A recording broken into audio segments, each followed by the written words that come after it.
Translation of the two verses together. When the eyes lose their power to see color or form due to morbid affliction of the optic nerve, the sense of sight becomes deadened.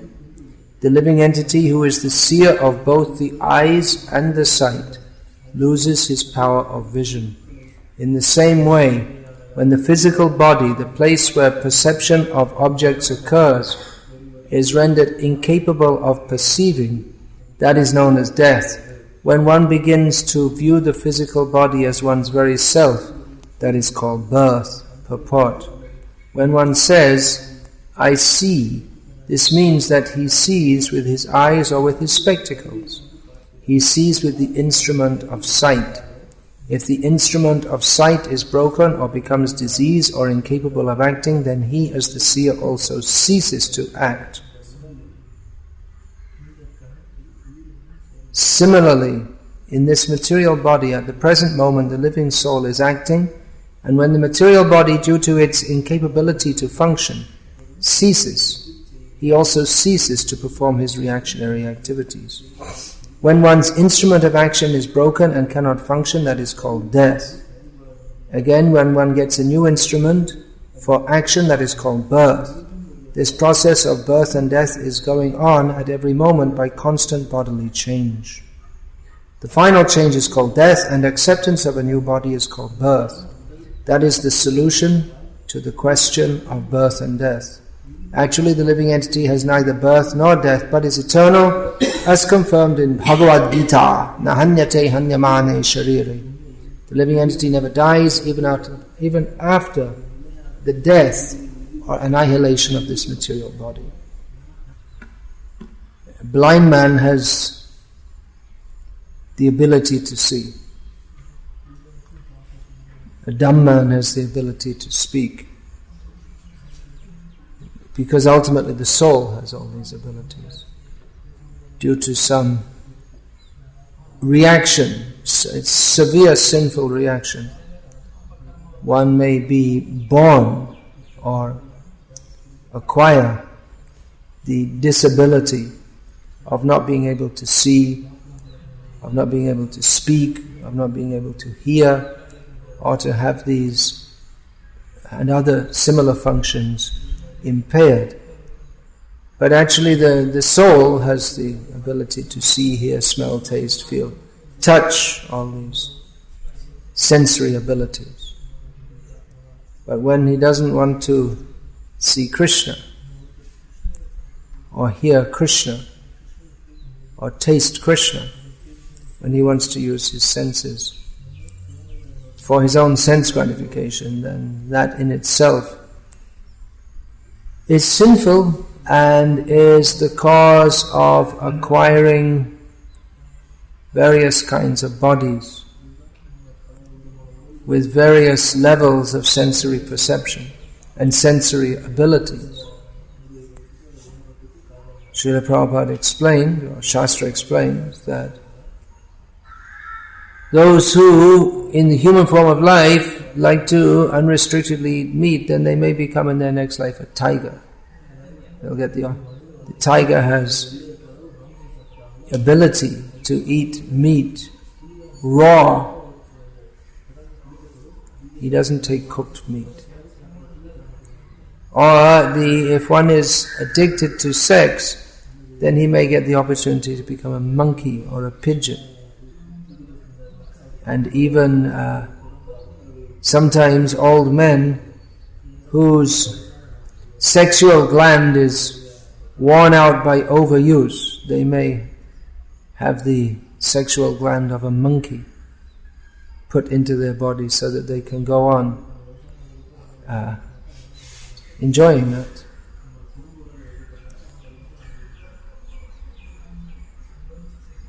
So better to be a monkey. That's what you want, then. Why all this problem in human life? In human life, to arrange to have that sexual indulgence, one has to bring money. Mi moon, mi pu yin is a Thai saying, which means if you have money, you have a girl. Either you pay directly or indirectly. You have to flatter them, buy gifts and all this kind of thing. Swajana Akhya Dasya, this saying is there in Srimad Bhagavatam, which Srila Prabhupada extrapolated. It means family members or thieves in the guise of family members. So Srila Prabhupada extrapolated this phrase to explain that if one is walking home and someone attacks him and takes all his money, then he'll be very upset. Oh, thieves took my money. When he goes home, he gives all his money to his wife. So it works out to be the same thing. Of course, you may think from the thief I get nothing. From the wife I get sense gratification.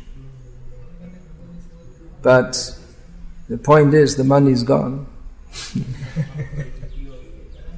That little sense gratification. If the thief takes it, the thief gets sense gratification for the money. If the wife takes it, then I get.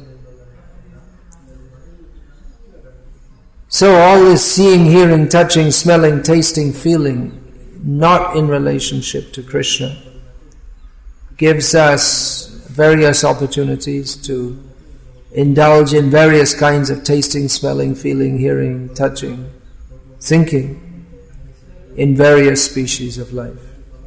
Nana joni shada fire kadarja bhakhanga kare tara janma adapate jai. Narottam Das Thakur has explained karma kanda, jnana kanda, shakali bishera bhanda, amrita bali ajeba khai. That activities devoid of Krishna consciousness, even those prescribed by the Vedic literatures in karma kanda or jnana kanda, it's all pots of poison. But persons who are addicted to this, they think it's very nice. And as a result, they take birth in, or they wander in various species of life, in which some of them one has to eat disgusting kinds of food. And gradually one is degraded more and more and more. So the aim of life is to get this spiritual body.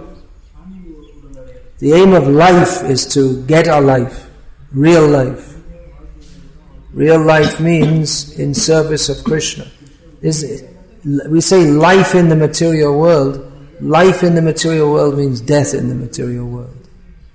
Everything we're doing throughout life just leads up to another death, and another death, and another death, and another death, and another death.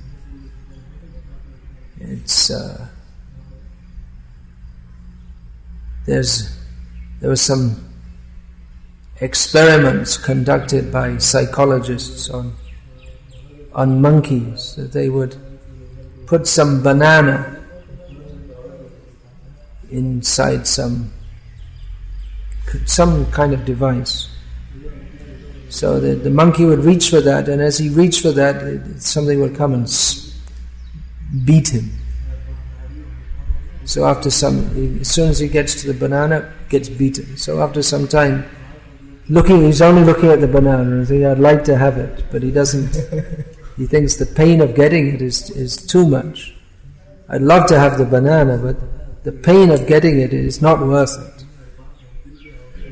So, in the same way, in material life we strive for happiness.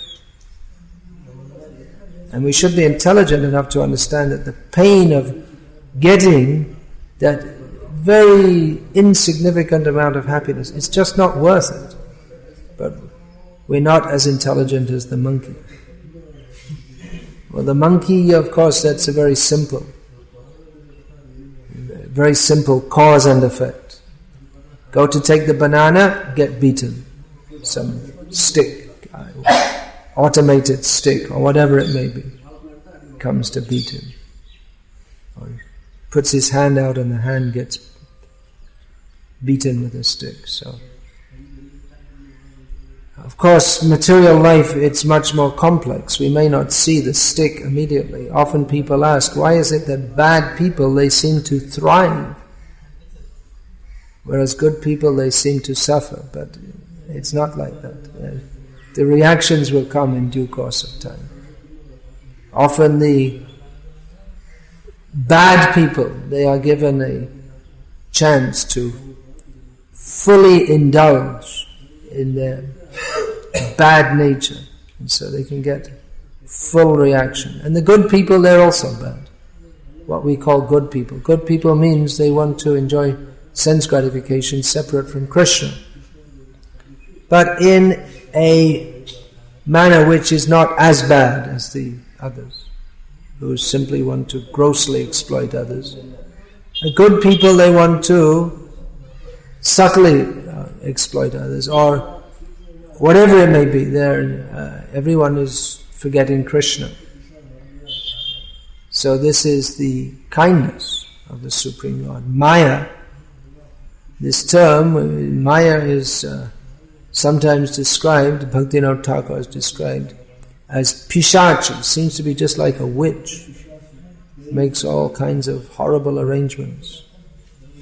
But then again, Maya means mercy. So, if we can understand that this is mercy, to make this suffering in the material world is a mercy to educate me that my real happiness is in the service of Krishna. Persons who are superficially theistic may lose their faith in God when they see there's so much suffering in the world. Actually, no one can explain why there is suffering in this world except the Vaishnavas. That it's Purusha Sukha Dukha, and what is that? Purusha Sukha Dukhanam Bhoktritve Hetu Ruchite. We are the cause. It's not that the first ever woman ate an apple and therefore the whole of the human race has to suffer. That's not the reason. It's not because of Satan, who's some rival of God, God's sitting up in heaven scratching his head thinking what to do with Satan. It's such a headache for me. There's no such thing. Maya is the servant of Krishna. She's fully in accord with him. So, the cause is our own. Every single person suffering in this world, the cause is his own obstinacy of not wanting to serve Krishna. And superficially theistic persons, there's so much in illusion that they think that the world is made by God for us to enjoy. And if we're good, He will bless us, and then we'll enjoy this world. And if there's too much suffering, or if there's more suffering than they can imagine all at once, then they think, oh, maybe there's no God, or God isn't good, or God isn't all-powerful. Because they have a faith in God, but that faith is based on a wrong principle. They never understood the basic principle, that I am meant for His enjoyment, not that He is meant for my enjoyment. Most so-called theistic people, even Vaishnavas, they presume that He is meant for our enjoyment, and His job is to make everything nice for my enjoyment. Whereas the actual situation is that we are meant for His enjoyment. That's why Vaishnavas, they can understand how Maya is mercy. When there's suffering or difficulty, they think, this is Krishna's mercy to help me realize how miserable is this material world, because I'm so attached to this material world. The difficulties become, for a devotee, the difficulties are the stepping stones by which he can cross over Maya and come to pure devotional service. You know what stepping stone is? Stepping stone? Just like in the mud, here in the rainy season there's so much mud, so you put some stones. So in this way you can cross over the mud without getting muddy and without being, without getting your foot stuck in the mud. So, devotee sees difficulties not... For the non-devotee, he doesn't see the stepping stone, so he just goes in the mud and gets dirty and gets caught in the mud and has so many difficulties. But the pure devotee, he sees or has pointed out to him the stepping stones. These difficulties, they're the stepping stones by which we can cross over Maya. And we find that all the narrations of the great devotees are full of the narrations of the difficulties they went through. And that Dhruv Maharaj, Prahlad Maharaj, Pandavas, Hanuman, they all went through so many difficulties and struggles to serve Krishna. Prabhupada. No one knew what a great devotee Prabhupada was. He's a devotee. There's so many devotees. But just like Hanuman, that as a child, he was so powerful, he was causing so much mischief in his childish way, that he was cursed, not exactly a curse, but some control there, that now you forget how powerful you are. When it's needed, you can remember. So that later that came out, that his power came, he remembered that, or that became manifest when it was needed in the service of Ram. So we may not know who is a great devotee. I mean, often it's misunderstood who is a great devotee. People tend to think that, well, very materialistic people, they think, well, someone who's the head of an ashram, or someone who has a big position. That's one reason why we have positions. There's no real need to have sannyasis in Vaishnava societies, because Vaishnavas are supposed to be sarvopadhivinir muktam. They're supposed to be free from all designations. Then why are we having this designation sannyasi? That's meant for foolish people.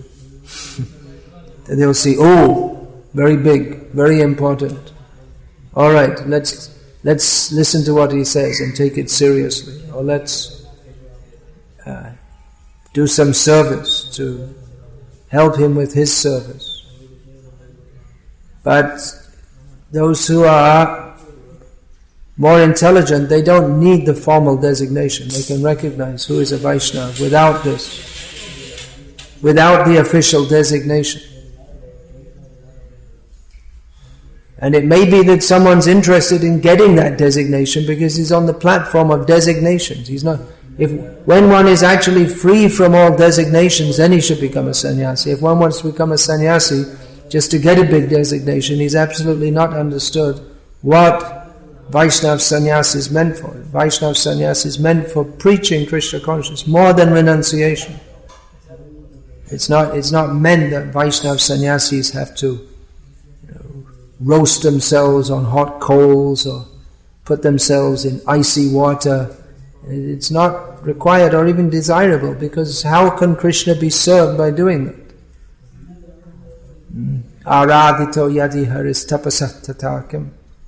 What's the point of doing austerities if one is worshipping Krishna? Anaradhito yadi haris tapasat tatakim. And if one doesn't worship Krishna, then again, what's the point?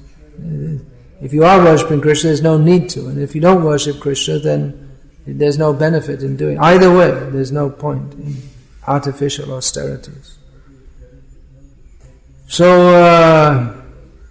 Vaishnava sannyas is meant for preaching. Of course, it also means to be free from family life. But that freedom from family life is not just so that one can be freed from that difficulty. We find so many times, I want to take sannyas. My wife is so much problem and this and that, and they leave their wife. Yes, now I'm renounced, but then they find someone who they dream is going to be better, some younger, more beautiful model, and they think, well, actually, Vaishnava Grihastha life is very good, and I'll get remarried like this. Remarriage is called, what is that? A triumph of hope over experience. I think it was Samuel Johnson, someone said that. So, but Vaishnava sannyas, that's meant for preaching. Sarvopadi vinir muktam tatparatvena nirmalam rishikena rishikesha sevanam bhakti ruchyate. For preaching bhakti, which is beyond designations. But he may accept designations just for the sake of people, because most people, they're on the platform of designations and they don't recognize, they don't have the ability to recognize who is fit to hear from or what is fit to hear, and they presume that whatever is pleasing to their perverted senses, then this is very good. Just like the example was given, we were just reading a few verses before. Like the hunter plays the flute for the deer to be attracted. Sounds very nice to the deer, but the deer gets shot. So he's attracted to the wrong thing. So preaching can be unusual like that, but sometimes it means presenting the wrong thing just to give the right thing. Just like the mother, the child is sick, the mother presents the sweet. Open your mouth. The sweet is going to make the child more sick. So he opens the mouth and with the other hand quickly throws in the medicine, which the child doesn't want to take, but which he needs to take. So if the child was told this person is going to give you a sweet and told the other person is going to give you the medicine, then they think, I'll take the sweet. He doesn't know that the sweet will, for him in his condition, the sweet is poison. And the bitter tasting medicine is medicine. Of course in India they use the word medicine for pesticide also.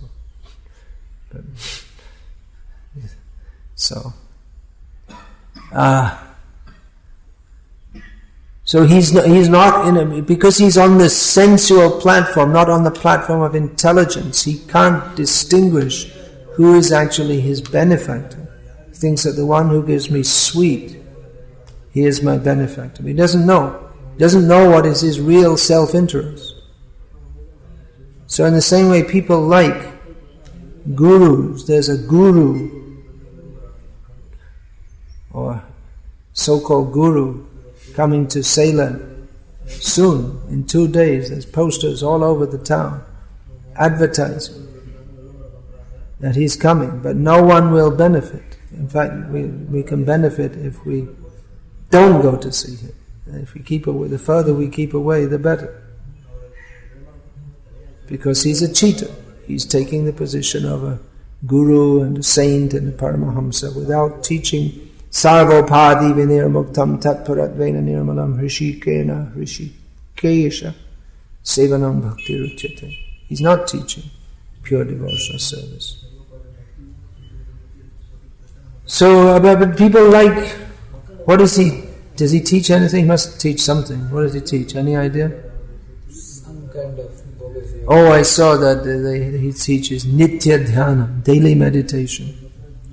I saw in Bangalore. So people, they think, well, that's very nice. But they don't know what the goal of life is. Meditation is taught nowadays to lessen your blood pressure, to become free from stress, so that you can go back into the world and compete as an enjoyer, competing with so many other would-be enjoyers. So people cater to this and they become very popular. But it doesn't help anyone. And if we tell what people don't like to hear, then many people they think it's wrong from the very beginning. Oh, you shouldn't upset anyone. Oh, you shouldn't say like that. So preaching means that we may show something, some attraction. That's Bhaktisiddhanta Saraswati Thakur called this morphology. He referred to morphology and ontology. Morphology means the outward show, building big temples. So worldly people will come. Of course, the big temples also for the glorification of Krishna. But Krishna doesn't need a big temple. He already has so many big temples. He's not. However nice a temple we can build in this world won't be anything like the temples he already has in the spiritual world. So the big temple is built to give us service to do and to attract materialistic people. That you come here, it's very nice, so that we can impress on them the point that we are meant to serve Krishna. So like this, designations, positions, that also position, there's GBC, temple president, so that's required in the management structure of an organization. But it also, people, that's also for preaching, that people think, oh, here's someone very important. Actually, any devotee, they don't have to have a position or a designation. If they're speaking the message of Bhagavad Gita as it is, then they are very important because the message is important. It's not the position that is important, it's the message. But people, they're dull-headed, foolish, and overcome by Mayavad, by which they think that no message is really important because all the messages are the same. So there's no real need to listen to any message, because anyway we're all God anyway. So the Mayavad, this popular Mayavad, has killed the ability of people to hear any message of Shastra, because there's no need. And if they listen, it'll just be just like they think, well, bhakti, I like, all the parts are the same, so I like this one, so I listen to this. And this speaker is better than that speaker because they tell such nice stories and makes me cry and I feel so nice. Everything on the sensual platform. They didn't get above, they didn't even come to the Indriyani Parani Ahur, Indriyabhya Parang Mamaha. They didn't even come to the mental platform. Just on the lowest sensual platform. You could say it's on the platform of the mind. It's pleasing to my mind. What's pleasing to my mind? What's pleasing to my senses? So this is all the cause of birth and death. To simply, what is pleasing to me? And the cause of freedom from birth and death is to understand what is pleasing to Krishna. That's all. It's a simple point. So, is there any question?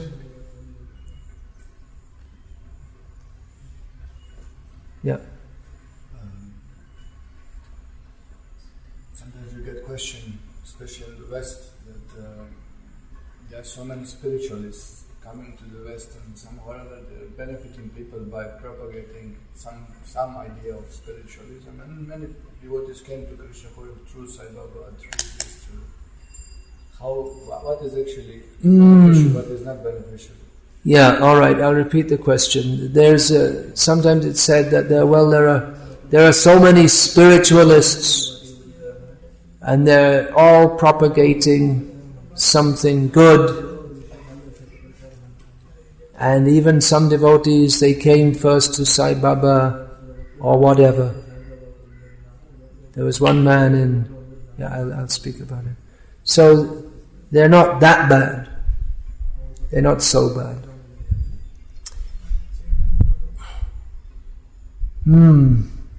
Well, maybe in some sense it's true that if people have some idea of God or spirituality, they can begin to relate to it, that could be said.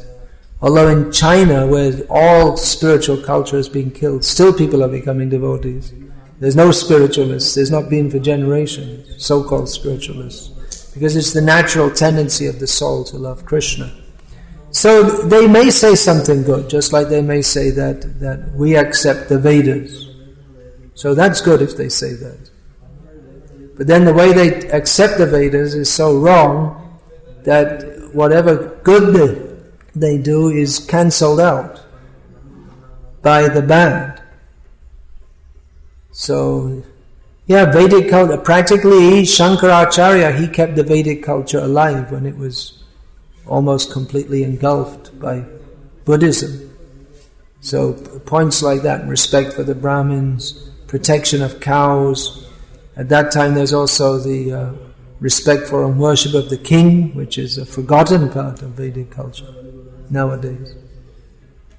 So Shankaracharya, he kept this all alive. But then the philosophy, and that was considered a step up from Buddhism. In one sense, although Chaitanya Mahaprabhu, in one sense it was a step up because it re-established the authority of the Vedas. But on the other hand, they what is that?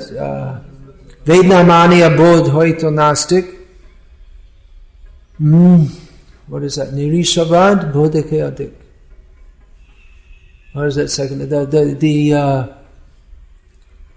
Because the Buddhists do not recognize the Vedas, they are considered Nastic, which is translated as atheists.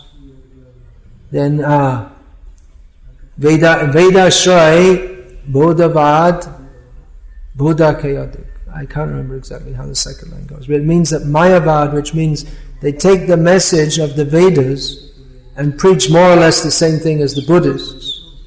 So it's even worse. Vedashray Nastikyavad Buddha Kayadik. That's it. Got it. At last. Third time. Lucky. So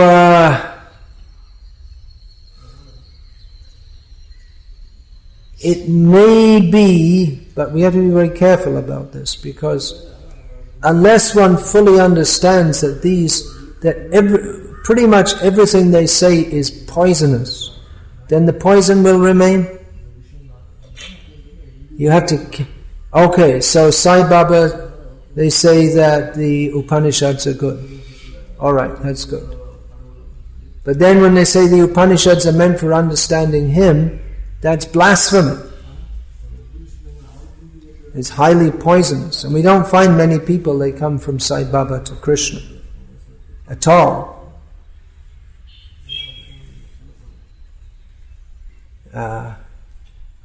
And even if they do, if they still think that... By reading Prabhupada's books, one should understand that Sai Baba, Model 1, Model 2 or Model 3, whichever one it is, they're all rascals. They're demons. If we don't understand this, then we remain demons ourselves in the name of Krishna consciousness. Because we have sympathy for those who have taken the position of enemies of Krishna. They're Pondrak. Then we become a supporter of Pondrak, the imitation Vasudeva. There was one man in Mangalore he was an older man, he'd been into Ram Krishna and all kinds of nonsense, rascal things like that, but especially Ram Krishna, for most of his life. And then he came to Krishna consciousness, but the Ram Krishna poison remained in him. And he used to say, well, actually it's good because I came to this through that. And I was saying, no. If that by Krishna consciousness, if you came out of that, that's good. Not that you think that it's a stepping stone to Krishna consciousness. So he was wanting to take initiation from me, and I didn't say yes, and fortunately he got initiated, fortunately for me, he got initiated by someone else in Krishna consciousness. But he never got the poison out of his system, and he was always very critical of devotees and promoting himself, and he went and did a Bhakti Shastri, and got his Bhakti Shastri course, and he was advertising to everyone his Bhakti Shastri, and then finding too much fault in the devotees, he set himself up as a teacher, and he has a small group around him, and he teaches his own mixture of Bhagavad Gita as it is, brings the Bhagavad Gita as it is, and teaches Bhagavad Gita as it isn't, with all different kinds of speculations and songs and this and that, and he still thinks Ramakrishna is good. So, in a highly tangential way, you could say maybe something there is good, but at the same time, it's just like, I'm so thirsty. Here's something to drink. By the way, it's got cyanide in it. So you drink it, and my thirst got quenched. But then you're dead with the cyanide. So you can say it's something good. You're not thirsty anymore, but you're dead also. So you're feeling some good effect, but the side effect is so bad that it's better to remain thirsty.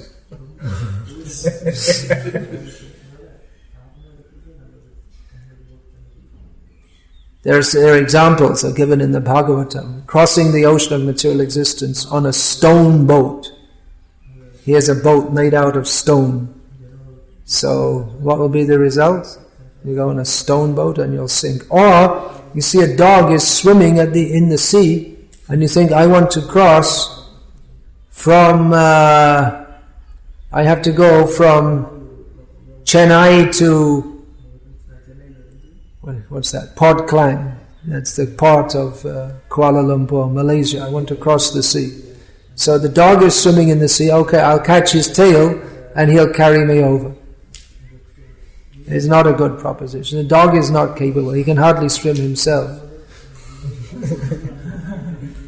He can't cross the ocean himself. So, if we think we'll catch the tail of a dog and he'll take us across the sea, it's a foolish proposition.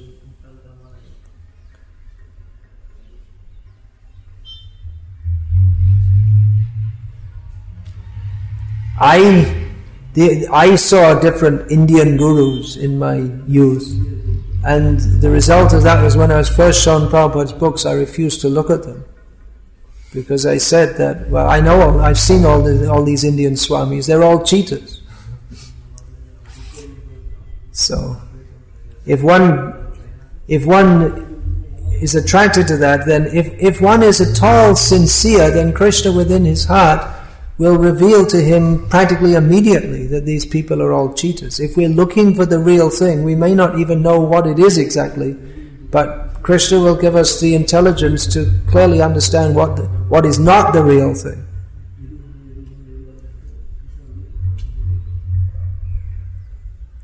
I mean, anyone who's attracted to Sai Baba must be a rascal, isn't it? How could you be attracted to that rascal, thinking he's God, or thinking there's anything good about him? So superficial. And then what do people go for? Material boons. There's no discussion of anything of any value, of what are the miseries of birth and death. What is the nature of God? Without any philosophy, they just say he's God. What does it mean? He's Bhagavan.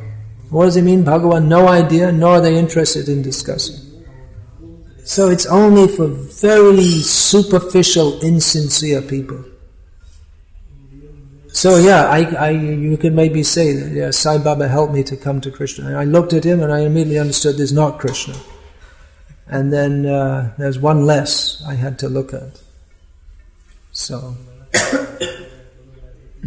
anyone who has any sympathy for Sai Baba cannot make any advancement in Krishna consciousness. No possibility.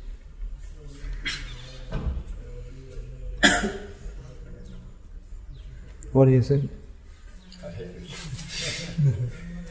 Is it possible? Big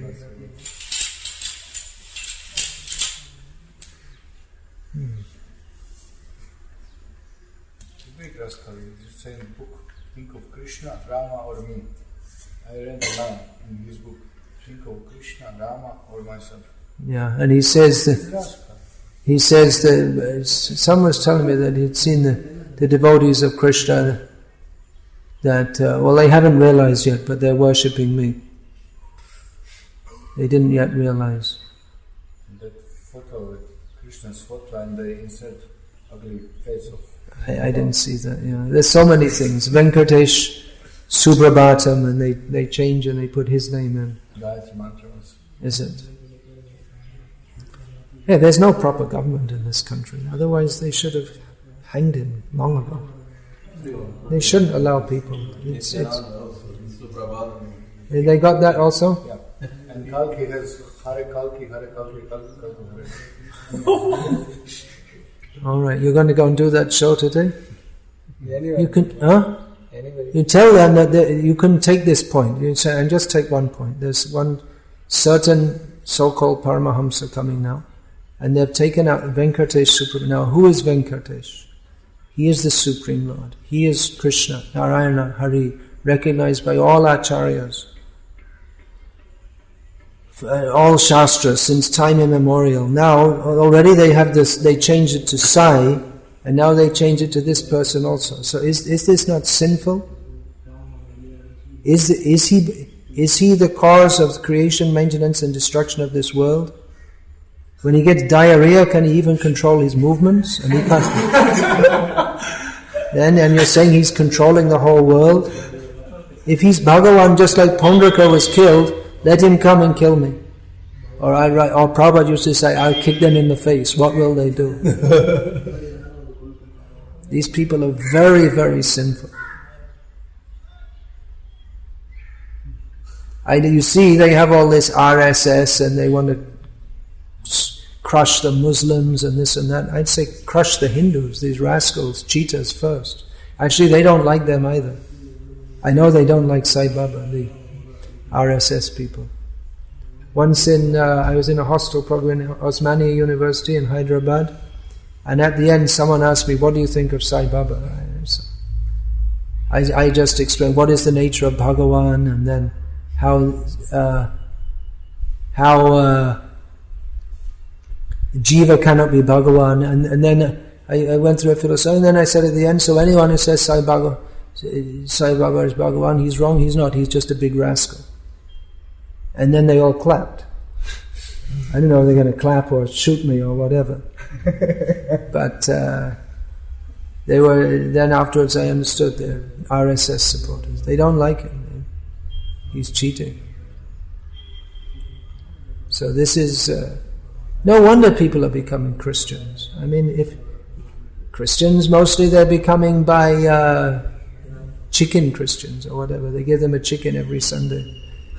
So, just for material benefits. But then, Hinduism, so-called Hinduism, so everything's so vague, and this Baba and this Bappa, and they have nothing even slightly resembling any substance to give. At least Christianity, they say, here's Jesus, you believe in him, and but Hinduism, it's everything all vague and nothing's clear. So if you have to think that this wretch, this rascal, he's God, and better to believe that Jesus is God. At least he had his saintly character. These people, they don't have anything resembling anything. What's saintly about them? I don't know. They're just like some kind of film star or something with stupid people running around after them. It's just obvious that they're getting. It's this religious version of the Rotary Club. The Rotary Club is formed for everyone to praise everyone else. So they make a big Swami. he praises them, they praise him, and there's nothing, it's just mutual flattery. So we should praise Krishna instead of praising these people. There's nothing, there's no quality of a sadhu in these people. I mean, even you could say like some of the traditional Mayavadis, they have some of the qualities of sadhus. Very well known, even now in Tamil Nadu, even though he passed away maybe 20 years ago now, the Chandrasekharendra. He was a sadhu, no one can deny. But these people, I mean, they don't have any qualities of a sadhu. Just by this Paramahamsa, whatever rascal, he's misusing the name. So he was there for so many years, and just by advertisement he became big. That's all. Just big show people run, make big advertisements. Yeah. Just by advertisement. That's all.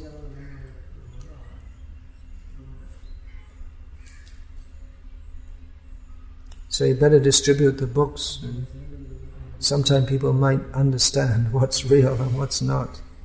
Bhagavatam is meant for that, distinguishing reality from illusion for the benefit of all.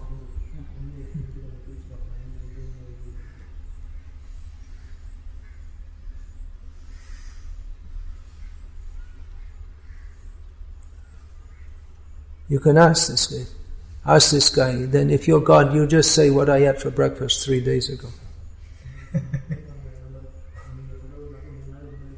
Can you say?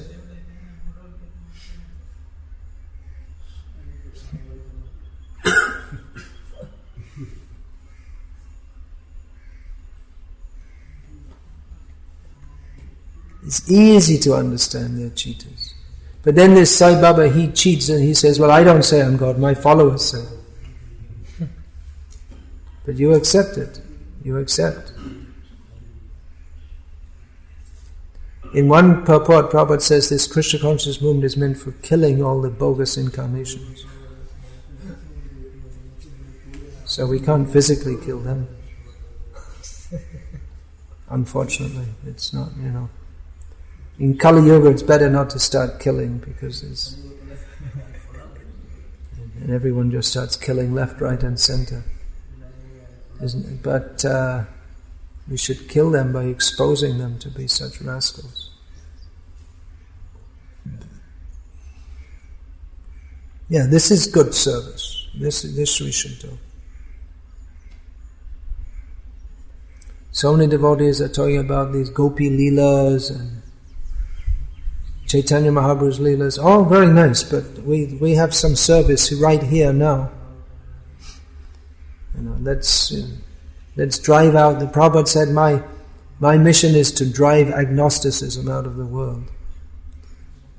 So let's try and do something to serve Prabhupada's mission. And then Jai Prasade Pure Sarva Asha. Then we just have to serve his mission, and by his mercy then everything else will come. You don't have to artificially try to be a gopi or anything else.